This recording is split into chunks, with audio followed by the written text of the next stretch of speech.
Olá, para quem está chegando, por favor, nos ajudem aí a compartilhar na rede social de vocês, que é para a gente aumentar aí o alcance da nossa live de hoje. Enquanto isso, eu vou compartilhando aqui na minha rede social, enviando nos grupos, que é para todo mundo poder acompanhar aí essa nossa importante conversa de hoje.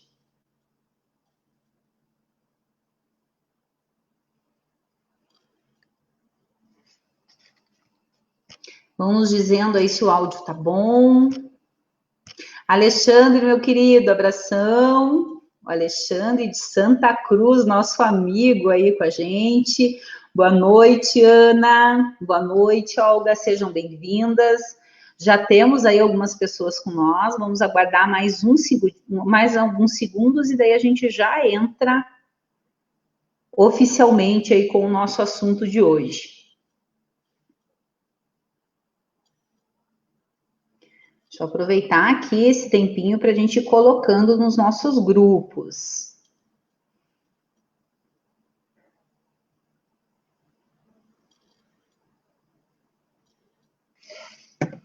Olá, Vera. Giovana Petri, abração, querida, tudo de bom para ti. Patrícia, beijão. Quanta gente querida, né? Já temos aí 18 pessoas nos acompanhando. Deixa eu arrumar aqui. Tá bom o som aí? Alguém dá o ok para nós? Estão nos ouvindo bem?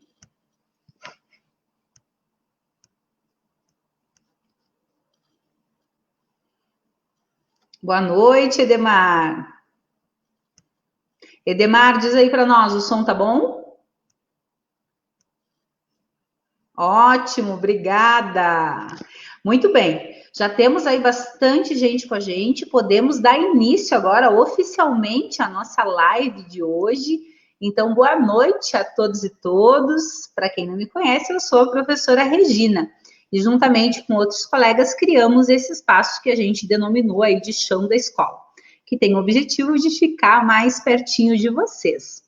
Como o nome já faz referência, o espaço chão da escola é para dar voz aí à classe trabalhadora que vive o dia a dia da escola pública. Nessa 7ª live, nós abordaremos a temática o trabalho remoto, teletrabalho, como que fica a garantia de direitos e condições de trabalho. Diante desse desafio de estar abordando esse importante tema, nosso convidado de hoje é o advogado, doutor Henrique Kuhlmann, nosso querido aí, amigo, companheiro de muitas lutas, que advoga para vários sindicatos da nossa cidade e também aí da nossa região. Vamos chamar aqui o doutor Henrique, que ele já está aqui na sala com a gente. Seja bem-vindo, doutor Henrique, uma boa noite. Boa noite, muito obrigado pelo convite. Vamos hoje abordar aí de uma forma bem simples aí essas dúvidas que a pandemia acabou nos trazendo, né? Ótimo, Henrique. Henrique, hoje é o dia do amigo, né? Olha que legal, a gente trouxe Legal. um amigo da educação, né? Olha que bacana. Isso aí, o Henrique, que é filho de professora, que ajuda aí os professores da rede municipal, né? Nos dando aí assessoria jurídica para a gente seguir o melhor caminho no que diz respeito ao cuidado aí com as nossas vidas funcionais. Seja bem-vindo, Henrique, muito bom ter você aí com a gente. Registro aí a minha admiração, meu carinho por você, né? Então, que a gente possa fazer uma boa conversa.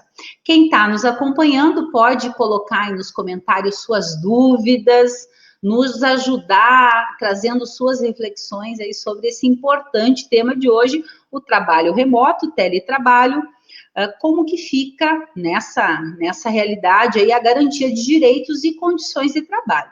Então, nós já vamos dar início aí ao meu amigo Luiz ali. Luiz, abração, Luiz do Peru. Abração, Luiz. Muito bom ter você aí essa noite com a gente. A Márcia, a Vera, a Ana, a Vânia, beijão. Muito bom, muito bom. Tem bastante gente querida e legal aí nos acompanhando na nossa live. Vamos lá, doutor Henrique, vamos dar início, então, ao nosso bate-papo, onde nós teremos aí na nossa primeira rodada o seguinte desafio para o senhor estar nos ajudando aí a construir uma análise. Qual que é a sua avaliação do cenário político e econômico que vem flexibilizando aí vários direitos da classe trabalhadora e quais são as principais mudanças no mundo do trabalho? Já falava ali no início, né, que a pandemia trouxe muitas coisas, mas antes ainda da pandemia vivemos várias transformações no que diz respeito a várias reformas, né? A questão da reforma da Previdência, a reforma da CLT, tudo isso aí, o que o senhor tem para nos dizer sobre isso? A palavra é sua. Bom, o direito do trabalho, ele é um direito muito caro para a sociedade, ele é um direito muito precioso, e a gente tem que tomar muito cuidado quando nós falamos em flexibilização de direitos trabalhistas. Não que esteja equivocado alguns discursos de que alguma coisa tem que ser atualizada, que precisa ter algum tipo de modernização. Só que quando a gente utiliza essa terminologia, a gente tem que olhar de fundo o que a alteração legislativa ela vai nos trazer, tá? Por que é tão difícil e tão temerário alterar leis trabalhistas sem ter, digamos assim, um alicerce de estudo, de doutrina, de casos práticos, de discussão social, né, com as entidades representativas laborais, patronais? Porque no trabalho, o que a gente vende é a nossa mão de obra, é a nossa vida, né? E isso é muito diferente de todas as outras relações, né? Quando a gente coloca, por exemplo, comparar o direito civil, que é o direito das pessoas, o direito da sociedade, compra, venda de terreno, de bens, né, contratos, negociações com o banco, tudo isso é importante para a gente, tá?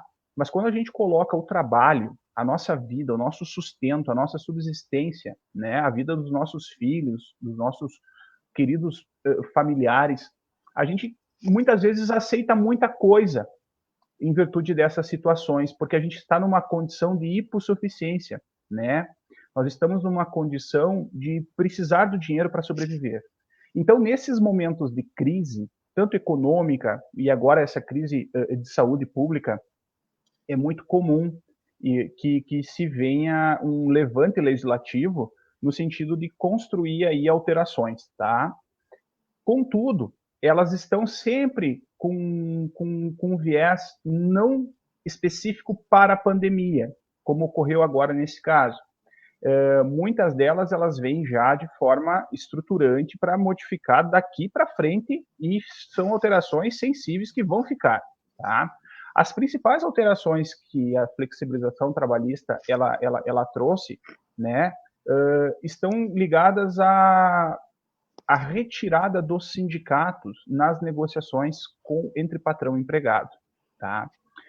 Esse é um tema muito sensível que deve ser sempre analisado não sobre o aspecto político das entidades, mas principalmente sobre a necessidade que o empregado tem de estar negociando diretamente com o seu patrão, tá? Não vamos generalizar o discurso que todo patrão é bom, ou que todo patrão é ruim, ou que todo empregado é bom, ou que todo empregado é ruim. Vamos trabalhar num conceito de pessoas de bom senso, né? Pessoas de bem. Sempre que você está numa condição de empregado, você vai se aceitar em posições que às vezes não são as melhores. E muitas vezes tu não vai ter o argumento contrário causaria a demissão do empregado, né? Por isso que existem entidades sindicais que estão no meio, justamente para quê? Para fazer essa negociação pelo empregado, pelo grupo de empregado, de modo que não exponha o empregado e que consiga garantir direitos.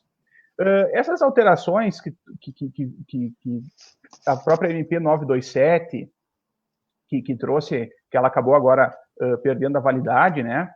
Ela trouxe nesse mundo da pandemia, por exemplo, a possibilidade de alteração do contrato de trabalho sem a participação sindical, né? A mudança, por exemplo, do teletrabalho, do trabalho presencial para o trabalho teletrabalho, trabalho remoto, sem nenhum tipo de garantia de uma negociação, ao mero critério do empregador. Questões envolvendo jornada de trabalho, questões envolvendo saúde e segurança do trabalho, são situações que elas devem ser analisadas com muito cuidado. Então, quando a gente fala em flexibilização do direito de trabalho, nós temos que sempre pensar que estamos flexibilizando direitos fundamentais, tá? Direitos pétreos, direitos da pessoa humana, que todos nós temos, tá? Independente da nossa condição, seja do empregado muito bem remunerado ou do empregado que tem um salário mínimo, mas todos estão trabalhando pela sua subsistência.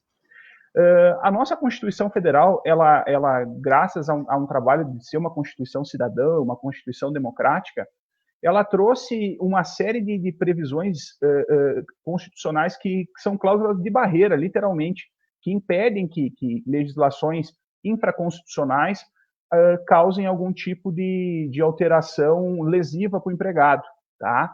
Mas mesmo assim, a Constituição ela deixa brechas que permitem que legislações de menor hierarquia autorizem, por exemplo, uma reforma trabalhista como ocorreu a de 2017, né? Dentre elas, não só a questão do próprio trabalho em si, mas houve uma série de mudanças no processo do trabalho, a imposição de sucumbência para o empregado que ingressa com ação trabalhista, né? Toda a questão envolvendo a dinâmica de acesso das entidades sindicais aos processos, são situações que elas devem tomar muito cuidado, tá? Ótimo, doutor Henrique. Interessante, né? Muita coisa foi mudando, né? E essas mudanças elas aconteceram de forma muito agressiva, né? No que diz respeito à manutenção de direitos da classe trabalhadora, né? E mesmo ao ataque aí às entidades sindicais, né? Importante dizer que as mudanças elas já ocorreram, né? Na grande maioria delas e que cabe aí e é importante que a nossa comunidade fique bem atenta a essas mudanças que foram ocorrendo e que possam buscar aí auxílio, né, das suas entidades de classe para entender e também saber como se portar diante de tantas mudanças, né? Doutor Henrique, na nossa segunda rodada, a gente vai ter o seguinte desafio, tá? As mudanças estão dadas, né? Algumas aí, elas, com a questão da pandemia, elas ficaram muito mais evidentes, né?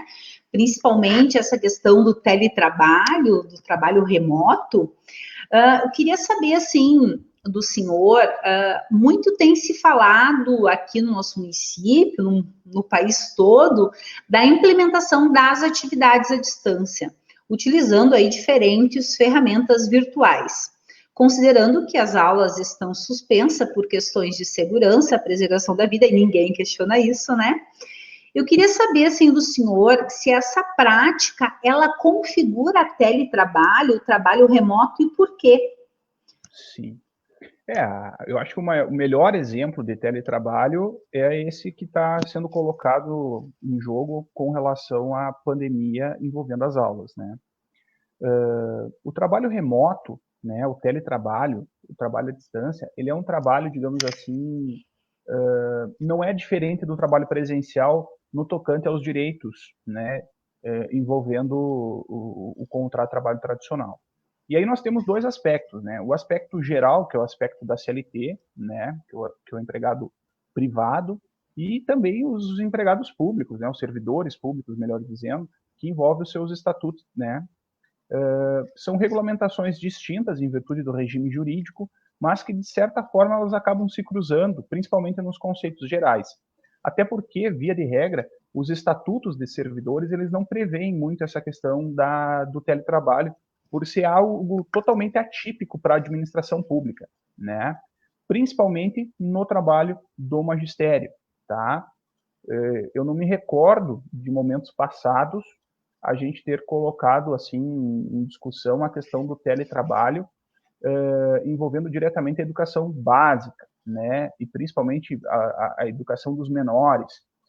Existiam conceitos envolvendo atividades complementares, certo? Uhum. Mas jamais perdendo o vínculo presencial. Hoje o vínculo presencial não se tem mais, né? Então o teletrabalho de certa forma é a única forma de se ter algum tipo de contato, né, com o trabalho. O desafio está, eu acredito, na organização e na regulamentação dessas atividades. Tá?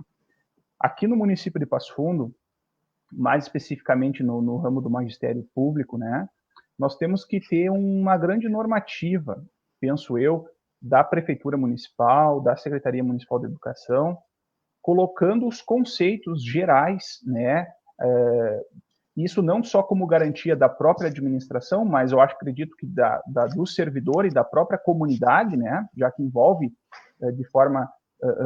de certa forma também a comunidade, normas gerais, e aí a gente tem que estabelecer condutas, né, condutas das equipes diretivas, condutas das coordenadoras pedagógicas, condutas do docente com relação ao teletrabalho, a forma de interação que vai se dar, né, como que vai se dar o contato, a questão do controle de jornada, a questão ao respeito mútuo dos horários, né? Tudo isso tem que ser normatizado, tá? Essa normativa ela deve vir da administração, necessariamente, penso eu, deve ser feita uma discussão com a entidade classista, tá? Para daí se construir, digamos assim, um grande marco regulamentatório com relação a essa temática que está aí, né? Não tem mais como sair dela. E as previsões são de cada vez mais para frente se colocar o adiamento, né, em virtude do Estado, né, que está envolvendo a saúde pública, principalmente do Rio Grande do Sul. Eu penso assim, a questão do teletrabalho, o que nós temos que colocar como primeira questão? No serviço público, o ato de determinar o teletrabalho, ela é uma prerrogativa do prefeito, tá? Então, o prefeito vai determinar que aquela atividade vai ser exercida via teletrabalho.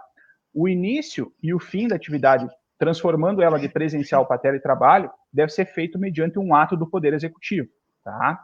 A partir deste ato maior do prefeito, tá? As demais secretarias, de acordo com a sua competência, elas podem regulamentar questões específicas envolvendo a natureza de cada atividade. No caso, a Secretaria de Educação deveria regulamentar principalmente a questão envolvendo o aspecto mais acadêmico, né, o aspecto mais de gestão acadêmica do sistema e a interação dos professores. Outra grande questão que eu vejo com muita dificuldade, né, é envolvendo o acesso dos docentes, né, a essa tecnologia, né, suficiente, digamos assim, para que ele respalde, de fato, né, o anseio que a comunidade escolar tem por uma boa atividade pedagógica, né? Então, o município ele deve trazer junto uma discussão envolvendo alguma forma de estar elaborando um grande projeto de informatização, né, de trazer elementos de internet, em que pese não ser uma obrigação direta do município conceder a tecnologia, né, mas ao mesmo tempo muitos colegas não têm acesso a essa tecnologia de forma tão imediata como necessariamente precisa ser. Envolve custo, envolve compromisso familiar, econômico. Muitas famílias são maridos, são esposas, né, de profissionais que acabaram perdendo o emprego em virtude de toda essa crise de pandemia. Então, comprometeu o orçamento familiar. Então, eu acredito que seria interessante o município também, né, e isso vale tanto para o empregador, mas a gente trabalhando no conceito geral de empregador ente público, ele facilitar, digamos assim, o acesso a essas tecnologias. E aí tem uma série de formas, desde contrato de comodato de equipamento. Necessariamente não precisa ser uma doação, tá? Agora, bom, poderia criar uma linha de financiamento específica, poderia criar algum tipo de subsídio envolvendo a aquisição de materiais de informática? Poderia, tá? Isso é interessante também, já que, às vezes, a questão do comodato para o ente público pode ser uma coisa muito complicada. Então, assim, ó, se a gente trabalhar hoje, por exemplo, assim, ó, a questão dos bancários que trabalham em regime de teletrabalho, muitos bancos trabalham com regime de comodato de equipamentos, tá? Porque são altas tecnologias, são equipamentos de grande valor econômico. As instituições acabam fazendo contrato de comodato com o seu empregado para viabilizar, digamos assim, o acesso do teletrabalho, tá? Essa questão envolvendo o teletrabalho, eu penso que tem que tomar muito cuidado também com respeito ao horário de trabalho, tá? O horário de trabalho, ele é um elemento crucial da relação de emprego. Seja ela, digamos assim, no conceito maior, envolvendo o seletista, né, que é a regra geral, mas também o estatutário. Por que a questão do horário de trabalho? Porque aí nós temos o direito à desconexão, o direito à não importunação. Isso é um direito. Todos os trabalhadores, sejam eles empregados, sejam eles servidores, eles têm o direito a se desconectar do trabalho. Isso é um direito tão importante que ele é considerado uma norma de saúde do trabalho. Por quê? Porque envolve a saúde psíquica, a saúde emocional. O direito ao intervalo, o direito ao descanso semanal remunerado, o direito ao intervalo de uma jornada para outra. E aí o teletrabalho, essa nova tecnologia, esse excesso de ferramentas de contato, acaba gerando um exército de informação que o profissional acaba avançando as horas do seu dia, comprometendo o convívio familiar para dar conta de tanta informação tecnológica e de necessidade de contato que ele tem. E aí, com certeza, a gente vai criar aí um desgaste emocional no aspecto de saúde, mas também aí problemas na ordem do trabalho, na ordem, né, de garantias e direitos. Porque sim, todo o empregado, seja ele servidor, seja ele seletista, tem direito à desconexão. Isso é muito importante ser respeitado.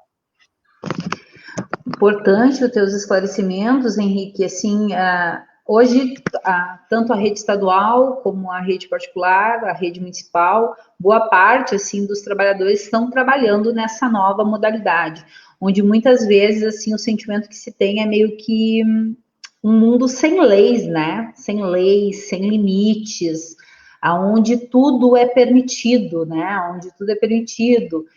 Acho que é importante assim a gente trazer essas informações justamente para as pessoas sentirem, por mais que não ainda eu na minha avaliação queria que falasse um pouquinho mais sobre isso. Ainda essa legislação ela não é muito clara, né, Henrique? Me parece assim, muitas coisas assim a gente vai buscando em outros espaços, interpretações, mesmo no nosso próprio contato de trabalho, enquanto servidores, enquanto no meu caso, professora municipal, em nenhum momento tem claro no meu contrato de trabalho, né? Quando eu fiz o meu concurso, não tinha claro isso, era um outro momento social, econômico, né? Então, essas adaptações, elas precisam ser feitas independente da rede, seja pública ou privada. Eu acho que o empregador é necessário esse olhar, né?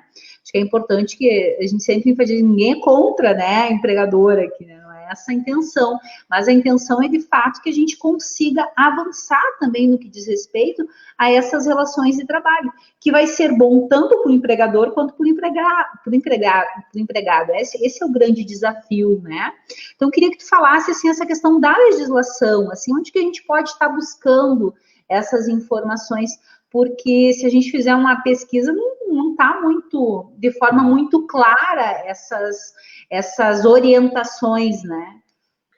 Na verdade, assim, ó, o teletrabalho, ele, para o seletista, ele vem previsto na CLT, ali pelo artigo 75A em diante, tá? Ele justamente ele serve para... São princípios gerais, são conceitos genéricos, né, garantias mínimas envolvendo a questão do teletrabalho. Mas toda a regulamentação da atividade específica, ela deve se dar por acordo de trabalho, tá? Acordo escrito, tá? E lá tem que se trabalhar minuciosamente cada situação de cada profissional, seja ele um educador, seja ele um comerciário, né? Cada profissional vai ter a sua peculiaridade. E esse instrumento de contrato, né, esse aditivo contratual, que pode ser feito tanto da forma de aditivo ou um novo contrato, um contrato paralelo, aí entra de acordo do que se tinha e o que vai se colocar, ele deve passar principalmente por um crivo jurídico para que se garanta para o empregador também eventual criar um passivo trabalhista, por exemplo, né, envolvendo principalmente questão de jornada extraordinária, né, horas extras, e ao mesmo tempo é um marco entre as duas relações através de um instrumento escrito que traz garantias para o empregado de que aquilo vai ser respeitado. Então, não é equivocado, muito pelo contrário, é o mais correto, o mais seguro e o mais recomendado. Quando se envolve teletrabalho e onde não se tem uma legislação completa, tá? Ela não prevê, por exemplo, a questão envolvendo equipamentos, a questão envolvendo o acesso, o insumo de informática, a questão de horário de contato com o professor, com o trabalhador. A legislação não trata isso, não trata. Então, um contrato de trabalho seria a melhor forma de se resolver essa situação no âmbito privado. No âmbito público, né, deveria haver um ato do governo, tá, para que se, principalmente, coloque situações mais comuns envolvendo a relação do servidor. Tá? Então, um decreto, penso eu, um bom decreto regulamentando essa situação, o prefeito delimita exatamente o que ele quer e como se vai colocar. E a partir daí também, caso esse decreto esteja em descompasso com algum conceito geral, as entidades ou o próprio professor pode buscar, eventualmente, questionar isso através das vias legais. Tá? Mas esse é aquilo que eu havia falado antes, esse marco de regulamentação que envolve o serviço público é necessário para que, senão, muitas redes, vamos colocar a realidade do município de Passo Fundo, todas as escolas têm uma equipe diretiva, cada realidade de cada escola envolve uma faixa de alunos, uma faixa etária de alunos, né, um perfil de alunos específico, e isso vai demandar, digamos assim, rotinas docentes diferentes, né? Isso, necessariamente, a equipe diretiva vai ter que dar cabo disso aí e resolver, de acordo com aquela realidade. Agora, essas questões funcionais gerais, elas devem vir do poder público, né? Do gestor maior, sob pena de nós estarmos aí deixando essa decisão para quem não compete, e não pela questão de incompetência, mas pela questão de quem está lá no poder para resolver isso, precisa sim estipular essas situações. Então, quando a gente envolve em serviço público, sempre, né, todo ato administrativo, ele deve estar alicerçado na questão da legalidade, né, envolvendo principalmente servidor público. Amanhã depois pode vir um apontamento do Tribunal de Contas, né, pode vir demandas envolvendo a questão de jornadas extraordinárias. São situações que, como a comunidade ela é diretamente afetada pelas decisões, né, do poder público, isso é importante não só para a administração, mas é importante para o servidor e para a comunidade. Tá? Então, assim, não é uma terra sem lei, né, Henrique? Não é um campo sem lei, né? Acho que isso é importante. O empregador, inclusive, ele pode ser responsabilizado, por exemplo, eu tenho 20 horas e estou trabalhando 40 horas, né? Ele pode ser responsabilizado isso judicialmente, questionando essa conduta. Inclusive, questões de ponto, esses controles, é necessário ter, Henrique, ou não? Essas orientações, seja o ente que for, né, seja privado ou público, também é importante a gente ter clareza, assim, de que cuidados que tem que se ter na vida funcional também nesse período, né? Tá, eu tô trabalhando, eu tenho um turno de trabalho, eu tenho uma carga horária e eu tenho um papel a desenvolver na determinada profissão, né? A gente até teve várias lives aqui, Henrique, que a gente discutiu muito isso, né? Que o professor, ele está tendo que se reinventar, né? Está tendo meio que... Nós não somos youtuber, né? A gente tem deixado muito claro isso, mas muitas vezes se tem, inclusive, uma certa expectativa, né? De que a gente venha a ser, pela forma, às vezes, como se conduz, né?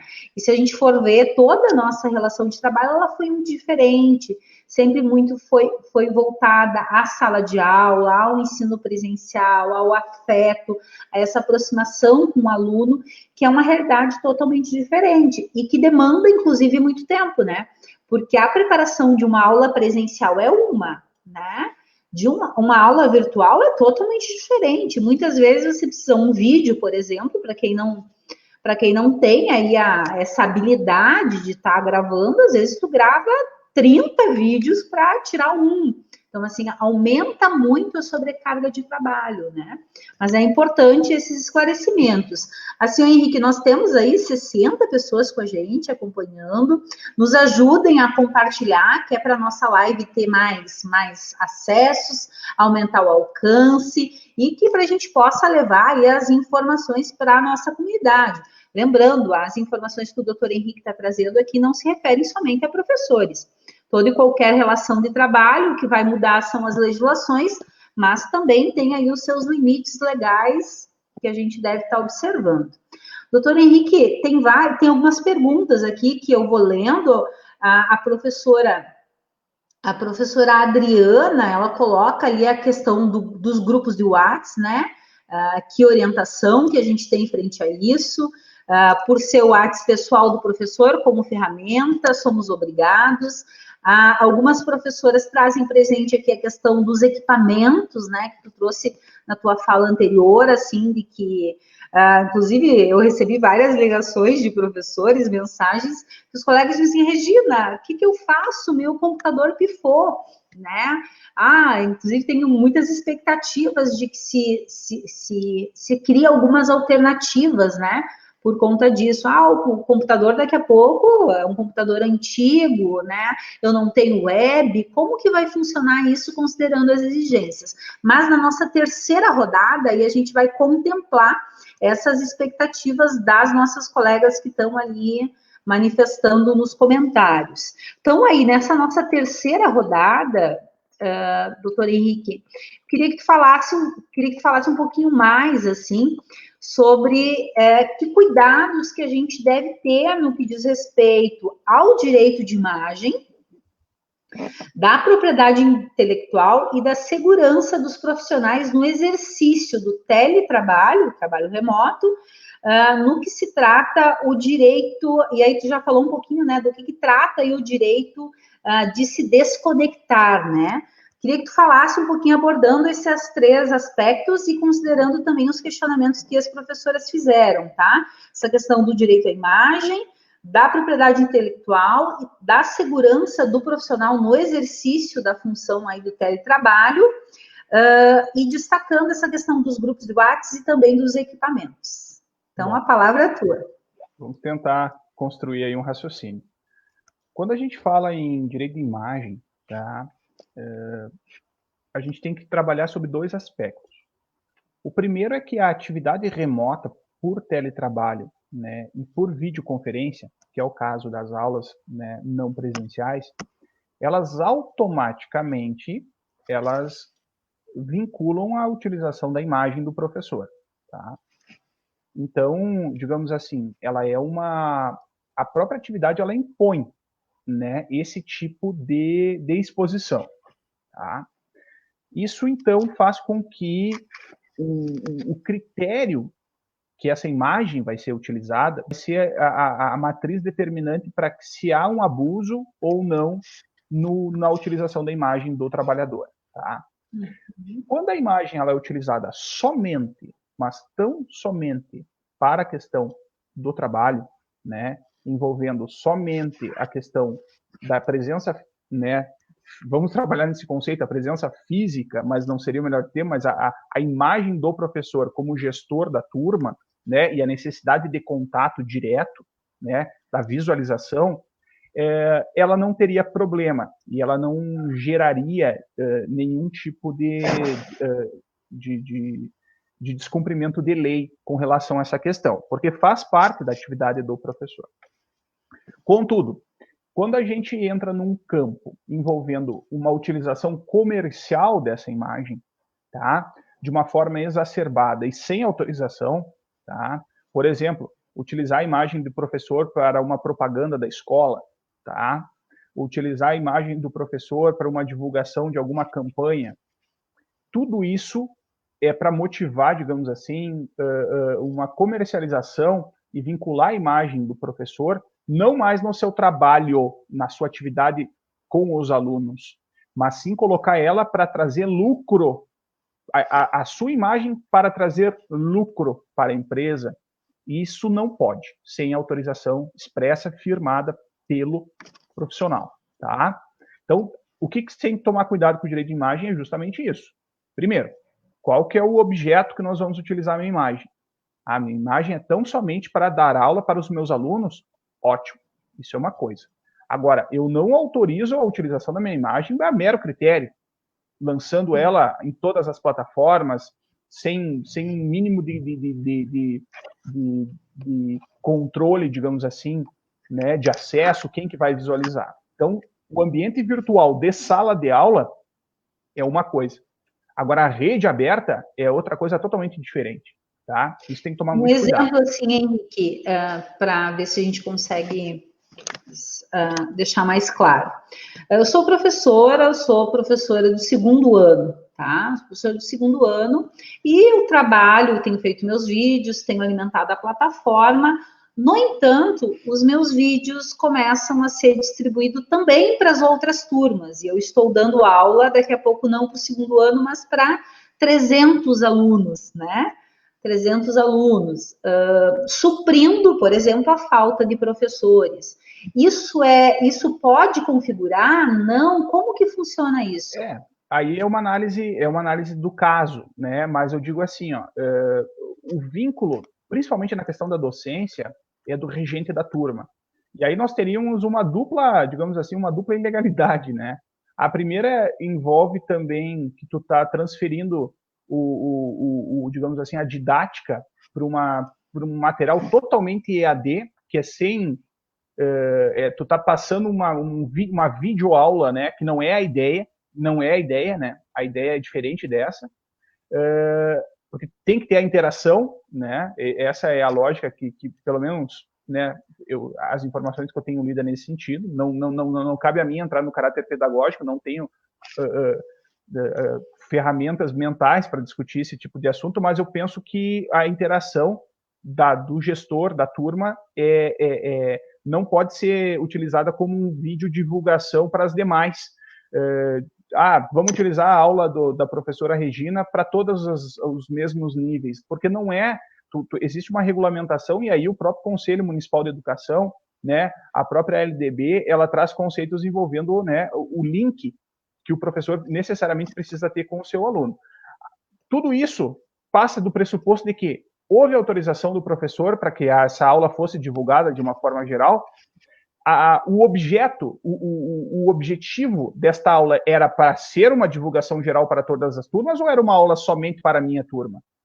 Porque existe uma intimidade, vamos trabalhar nesse conceito, existe uma intimidade entre o professor e a sua turma, tá? Que ela não é a mesma do professor com as demais. E essa é uma intimidade justamente daquela pessoa que está dia a dia, né, com seus alunos. E esse respeito mútuo, ele se dá através da própria intimidade. Tu transportar um vídeo que é feito para um grupo específico, né, dentro digamos assim, de uma liberdade que o docente tem, de um carinho, né, que ele tem para aquela turma, de uma forma genérica, é totalmente equivocado. E eu não vejo isso como legal. Não vejo isso como legal, no meu ponto de vista. Tá? Dando continuidade nessa questão... Doutor Henrique, assim, o professor Edemar diz o seguinte, enquanto tu toma a tua aguinha aí, mas todos vão assistir, alunos, pais, familiares, em qualquer momento, em qualquer horário. Tá? Ele se refere aí dessa questão do uso das plataformas, dos espaços virtuais. O que tu tem para dizer sobre isso? Assim, por exemplo, um aluno ele pode pegar um vídeo de um professor, por exemplo, que tu utilizou para pré-escola, que é uma linguagem totalmente direcionada para aquele público. E começa a passar nos outros grupos da escola, para os adolescentes. Essa professora ela já começam a fazer algum tipo de chacota com uma professora, que tipo os alunos, as famílias, tem um limite também nessa relação? É só para o empregador ou para a comunidade também vale esses cuidados? O direito à imagem, ele envolve todas as pessoas, toda a sociedade de uma forma geral, tá? E aí nós temos uns problemas que vão ser, digamos assim, inerentes. A primeira responsabilidade que eu vejo do empregador, e aí entra do próprio poder público, é disponibilizar um sistema o mais seguro confiável e estritamente com viés pedagógico. Isso permite e reduz, digamos assim, muitas das situações desagradáveis que podem ocorrer, tá? Então, assim, existem plataformas de ensino que são voltadas justamente para isso. Quando tu coloca, eu não sei a realidade de outras instituições, mas, por exemplo, se tu colocar o vídeo do professor na plataforma do YouTube de uma forma aberta, né? Entra no link, tu vai jogar literalmente a imagem do professor na rede, né? E aí, os comentários, o que vem, o empregador ele vai assumir essa responsabilidade de estar utilizando um sistema não seguro. Então, uma das coisas seria justamente isso, um sistema que permite, digamos assim, um mínimo de controle, né? A questão dos comentários, a questão de quem acessou, a questão dos acessos, né? Como se dá esses acessos, um sistema de qualidade, tá? Essa é a primeira questão. A questão do direito à imagem, ele envolve também alunos, pais, comunidade, todas as pessoas. Sempre que tu utilizar essa imagem sob o viés não o qual ela foi criada, esta aula, este vídeo, ele foi criado por um determinado público, né, para aquele grupo de alunos, para aquela sala de aula. Tu utilizar essa plataforma, ou esse vídeo, esta ferramenta, para causar dano à imagem, para fazer chacota, para fazer piada, para humilhar, para criar alguma situação, tu pode sim e será, obviamente, responsabilizado pelos teus atos, tá? Isso também é de grande importância que o poder público tenha esse controle, tá? Porque no momento em que a situação impôs, mas a gente coloca a nossa vida através de uma webcam justamente para estar trazendo a informação de uma forma a suavizar os impactos da pandemia, precisa ter um mínimo de segurança cibernética, né, nessa questão.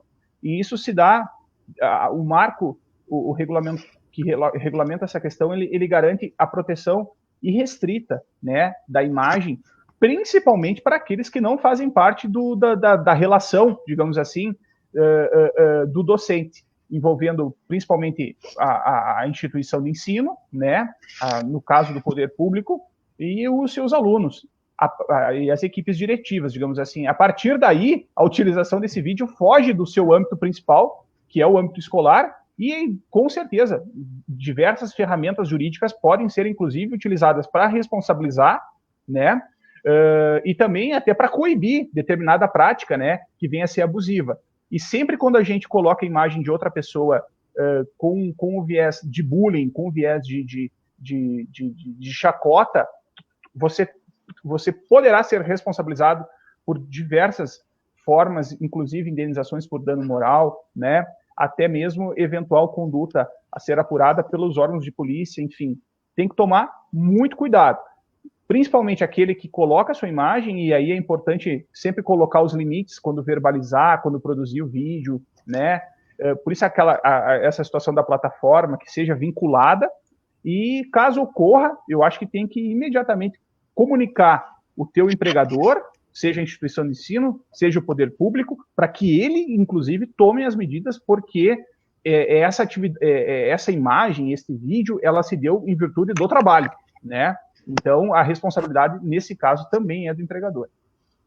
Então, tudo que for produzido pelo professor deve ser abordado e utilizado sempre no viés pedagógico e profissional.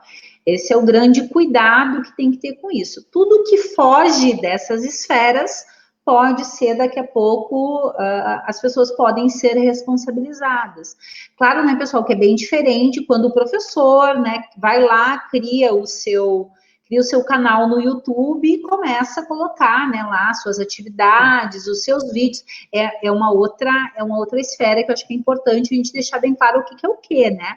Nós estamos falando aqui diretamente da relação de trabalho, né? Da relação de trabalho, onde a gente está abordando hoje, a nossa temática é o trabalho remoto, o teletrabalho, e como que fica aí a garantia de direitos e as condições de trabalho. Lembrando que tudo que a gente está abordando aqui serve tanto para o empregador como para o empregado, lembrando que também é uma questão de segurança para o empregador, então é fundamental a gente estar...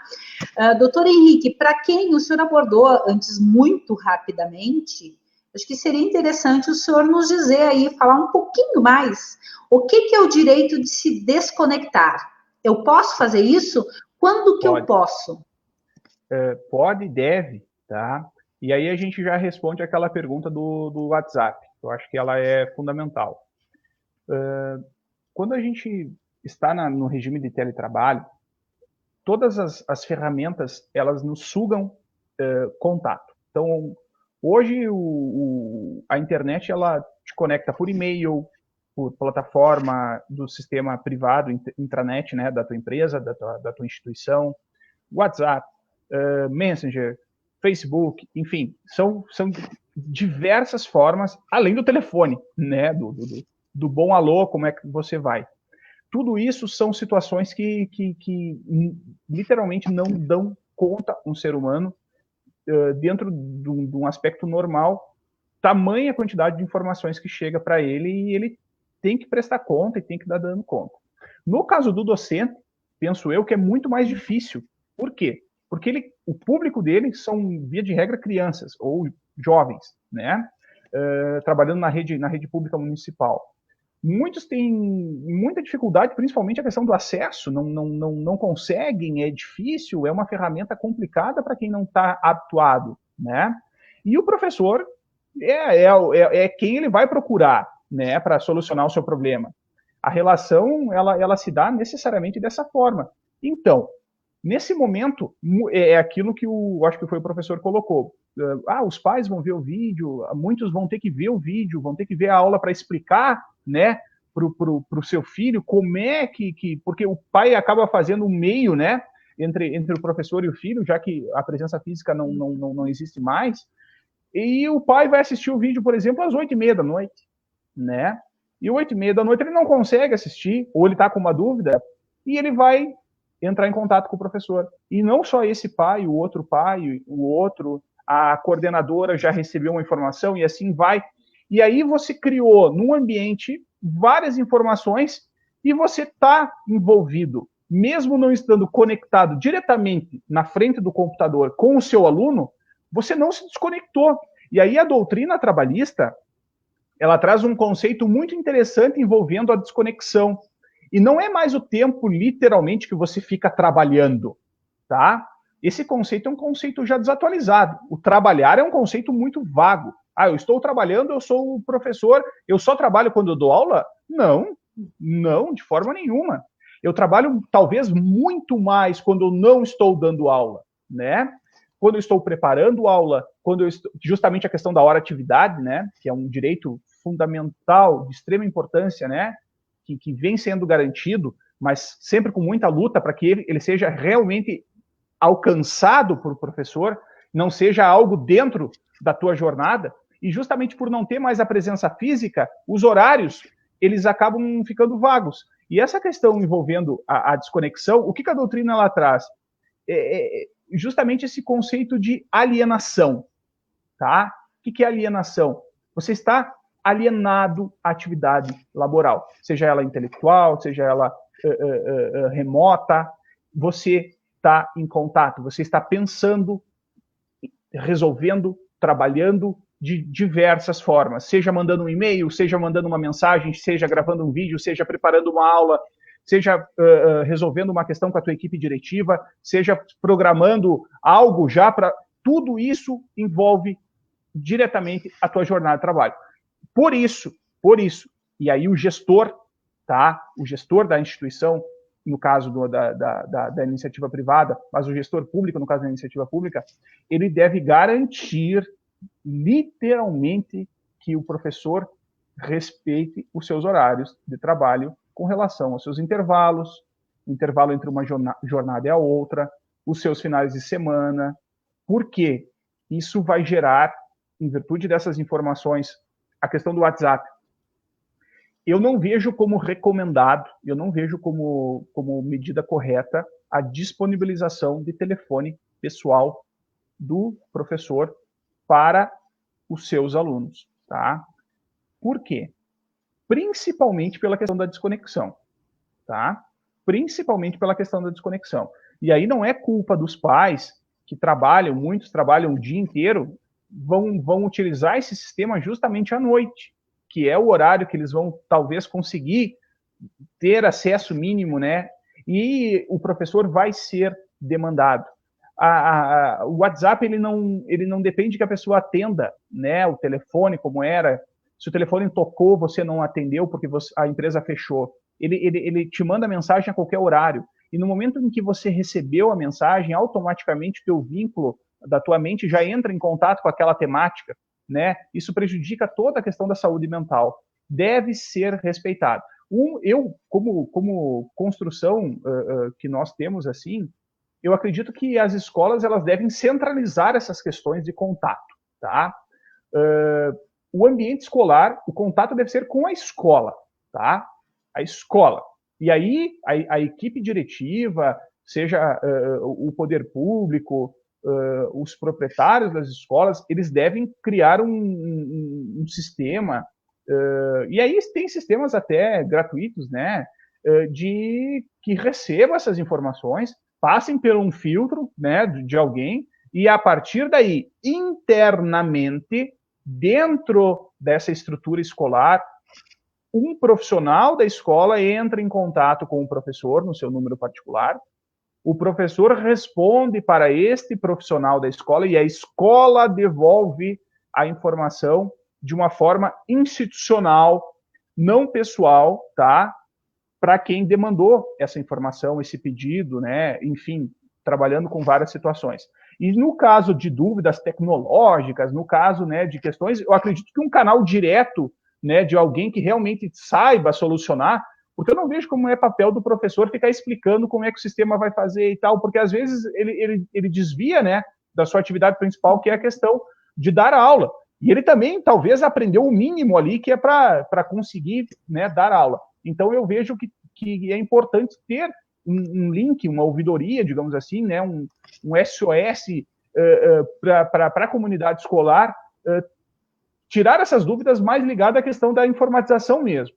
E as questões pedagógicas, elas devem necessariamente ser colocadas via instituição, tanto para entrar informação, né, este gargalo dessas informações vem pela instituição e elas são devolvidas pela instituição. E não colocar o vínculo direto, particular do professor ou de qualquer outro empregado que não, né, com a comunidade escolar, com os alunos, porque isso, com certeza, vai gerar um rompimento da questão do descanso, né, da saúde mental do professor. Henrique, tem uma questão assim que eu estava pensando bastante, assim, depois de ouvir aí bastante gente nas nossas lives. A gente vive, de fato, um momento muito diferente, ninguém viveu essa experiência antes, né? Mas o professor, diferente de outras profissões, a gente trabalha com seres humanos muito pequenos, inclusive, né? A gente trabalha, na maioria, com crianças.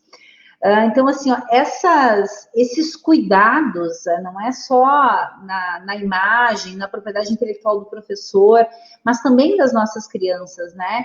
Eu acho que esse precisa balizar muito esse cuidado com a utilização desses espaços virtuais.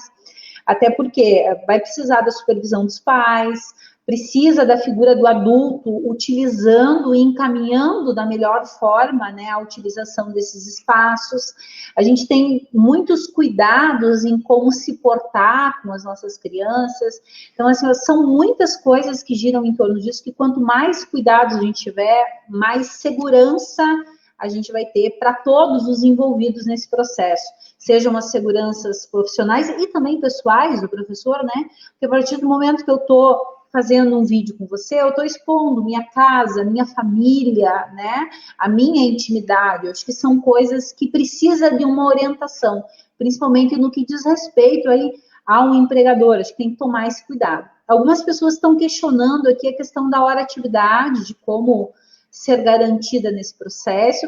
Nós já falamos anteriormente, para quem está chegando agora, a gente também falou da questão do ponto, né? De garantia de carga horária nesse processo de implementação das aulas, essa questão do direito aí de estar se desconectando, de ter de ter orientações muito claras de utilização dessa, seja a plataforma, seja outros ambientes virtuais, seja o grupo do WhatsApp, né, que a gente possa ter de uma forma muito clara, inclusive com dias e horas marcadas, né, para essa interação.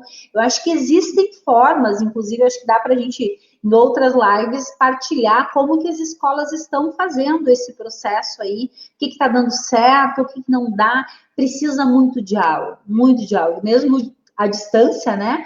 A gente precisa se manter em contato constante no que diz respeito a estar partilhando aí o que está dando certo e o que não está. Doutor Henrique, a gente está se encaminhando para o final, então eu gostaria assim que tu falasse dessa questão da hora-atividade, fizesse as tuas considerações finais.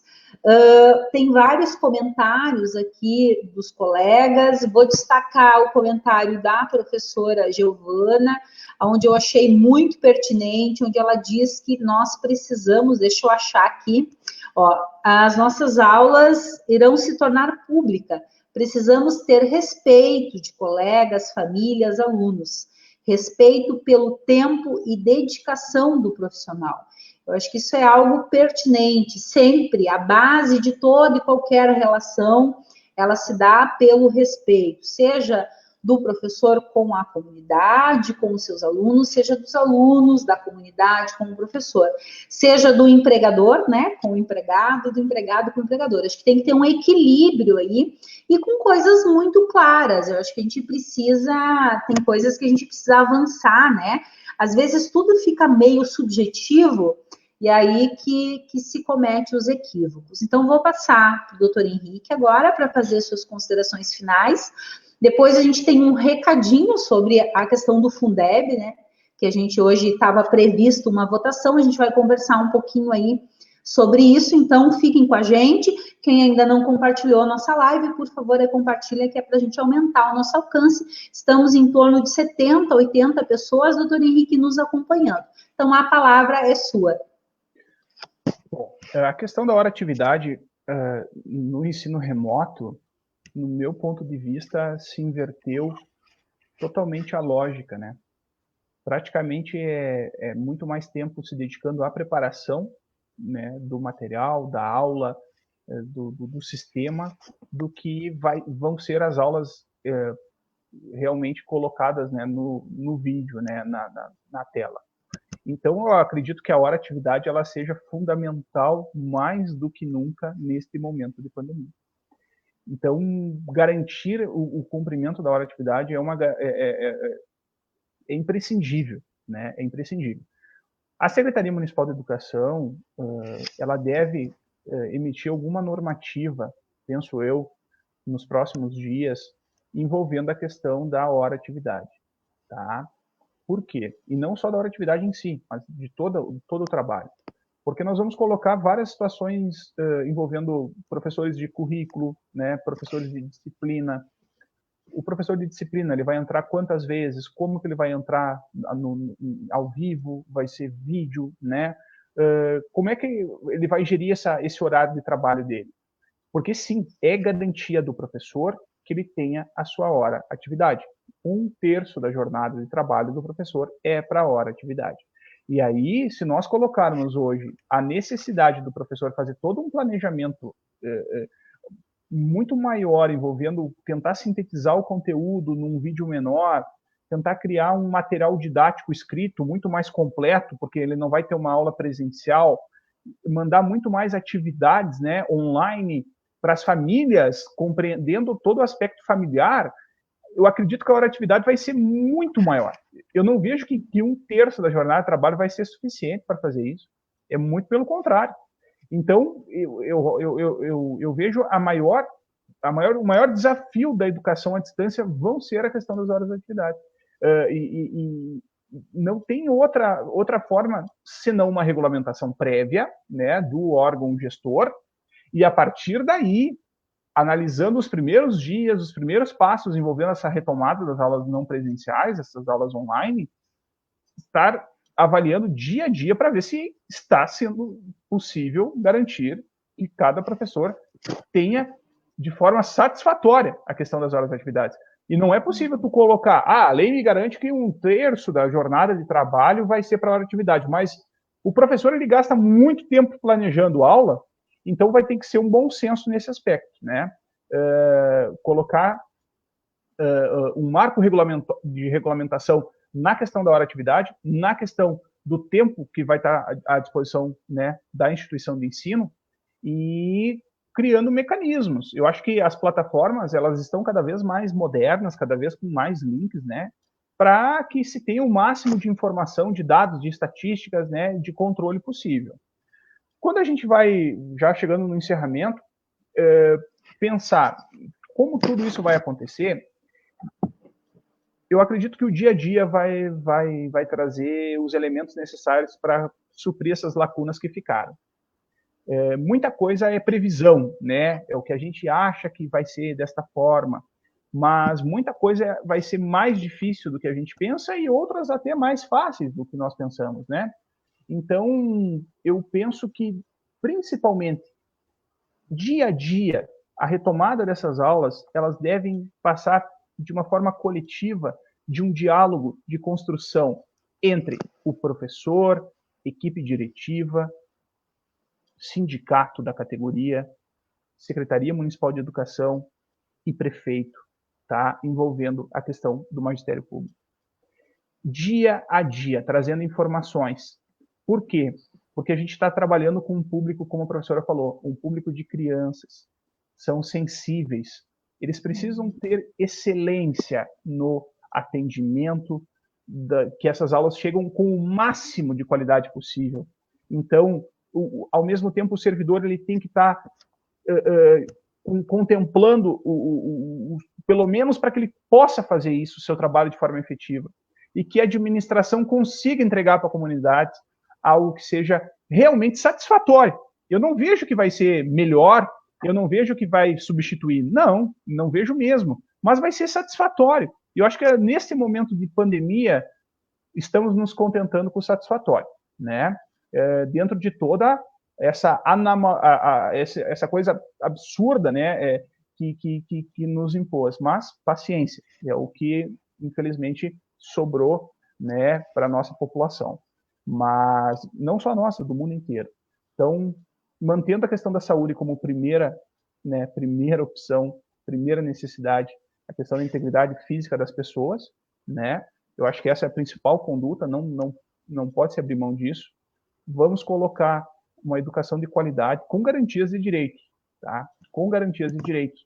Não é porque o professor não está mais dentro da sala de aula que não vai ter mais aquilo que sempre teve como garantia de direitos. E eu acho que é fundamental uma construção de diálogo, para que a partir dessas primeiras experiências se crie um modelo próprio, um modelo eficaz, né? Um modelo programático, que a partir daí as coisas vão andando dentro do seu devido, né, do seu devido tempo.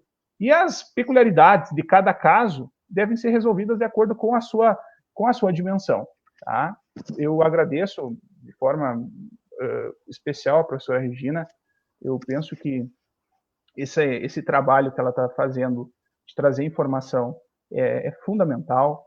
A competência que ela tem de colocar essas informações de uma forma tão suave, mas tão correta para toda a sociedade, tanto para a categoria como para a comunidade, faz com que só engrandeça o seu trabalho como professora, mas principalmente como amigo hoje, né, Dia do Amigo, queria dizer que tenho muito orgulho de ser teu amigo e agradeço muito o convite. Muito obrigado.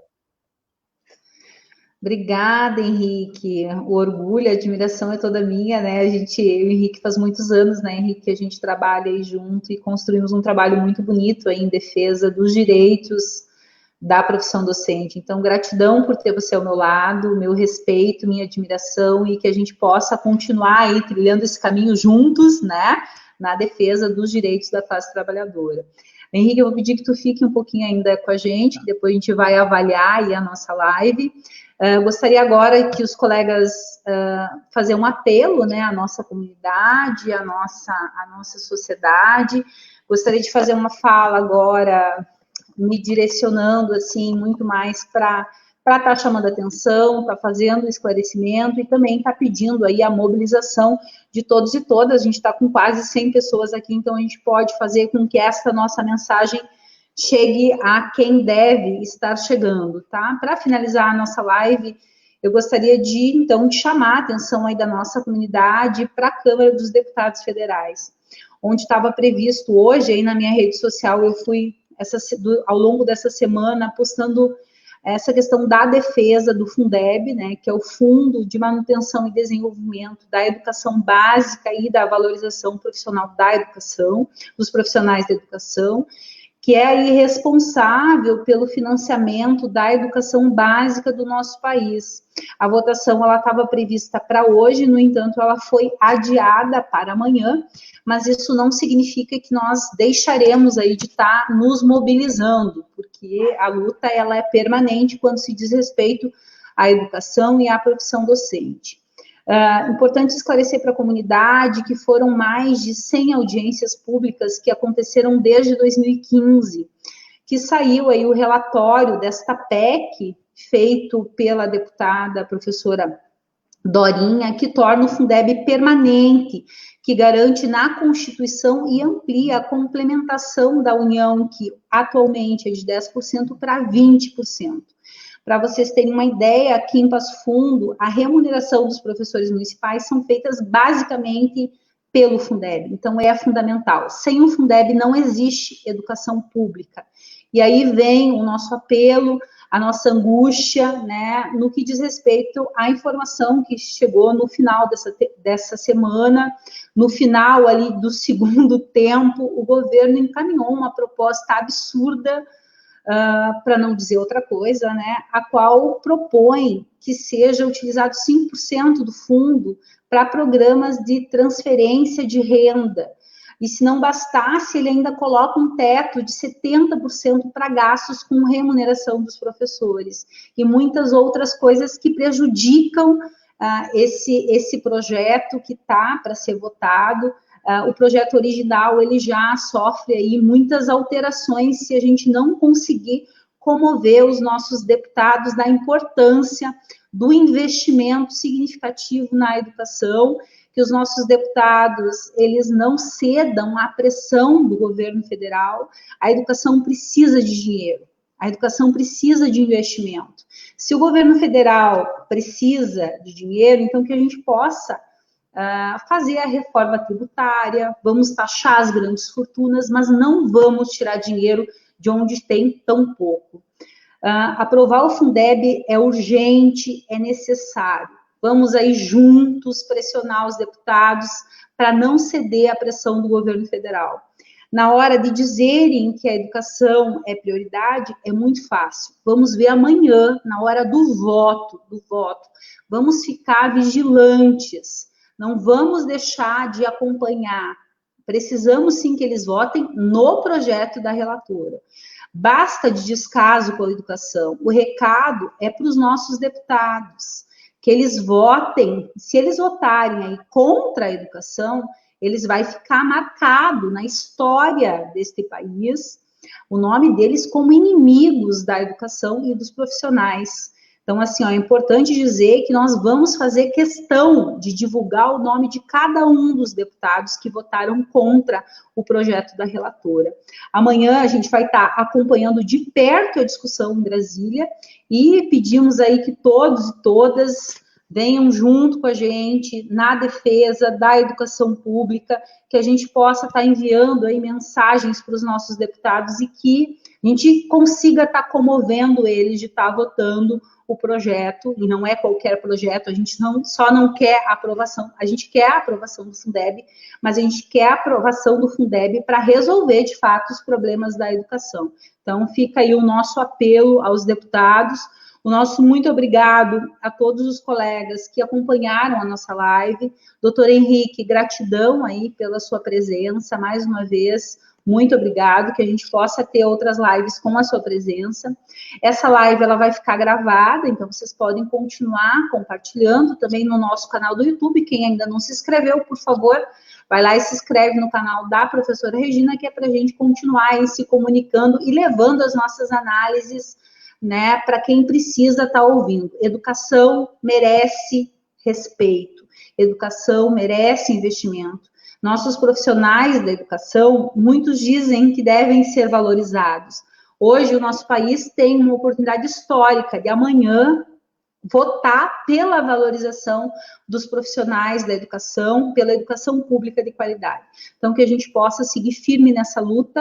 Um grande abraço a todos e amanhã vamos todo mundo aí acompanhar essa votação. Fica o convite para todos para a nossa live de quinta-feira, onde a gente vai abordar essa temática do Fundeb e vamos ver aí, provavelmente até lá esperamos já ter uma decisão quanto a isso. Gratidão, doutor Henrique, obrigado a todos que nos acompanharam. Beijão, tenham todos uma boa noite e até a nossa próxima live Chão da Escola.